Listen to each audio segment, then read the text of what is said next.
కలయో వైష్ణవమాయయో ఇతర సంకల్పార్థమో సత్యమో తలపన్నీరకయున్నదాననో యశోదాదేవి కానో బాలకుడెంత ఆ ముఖస్తంభై యజాండంబు ప్రజ్వలమయ్యుండుటకేది హేతువో మహాశ్చర్యంబు చింతింపగన్. ఇదేమన్నా కళ, వైష్ణవమాయ, ఈ పిల్లాడేమిటి, వీడి నోట్లో ఈ బ్రహ్మాండాలేమిటి, ఆశ్చర్యంగా ఉందని చెప్పి ఆ పిల్లాడి వంక చూసి ఖచ్చితంగా శ్రీ మహావిష్ణువే ఈ పిల్లాడు. ఎందుకంటే గర్గుడు చెప్పాడు, గర్గుడు నామకరణం చేయడానికి వచ్చాడు వసుదేవుడి దగ్గర నుంచి. ఊరక రారు మహాత్ములు వారధముల ఇండ్ల కడకు వచ్చుటలెల్లన్ కారణము మంగళములకు మీరొచ్చుట శుభము మాకు నిజము మహాత్మా అంటూ నందుడు గర్గుణ్ణి లోపలికి తీసుకెళ్తే కూర్చోపెట్టి పెద్దవాడికి బలరాముడు అని పేరు పెట్టాడు.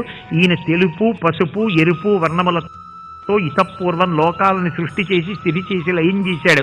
ఒకప్పుడు వసుదేవుడికి కొడుకు కాబట్టి వాసుదేవుడు అని పేరు పెడుతున్నాను. నిరతిశయ ఆనంద ఘనం, అందుకని కృష్ణ అని పేరు పెడుతున్నాను. లోకములన్నిటినీ కాపాడతాడు, వివిధ నామాలతో వివిధ రూపాలతో ప్రవర్తిస్తాడు. ఈయన లీలానాటక సూత్రధారి మహానుభావుడు, సాక్షాత్తు నారాయణుడిని చెప్పి గర్గుడు వెళ్ళిపోయాడు. అందుకే విష్ణువే ఈయన అని తెల్లబోయింది యశోద. అమ్మకి ఆ భావన ఉండిపోతుందేమో, కొడుకన్న ప్రేమ ఉండదేమో అని మళ్ళీ వైష్ణవ మాయ కప్పించాడు.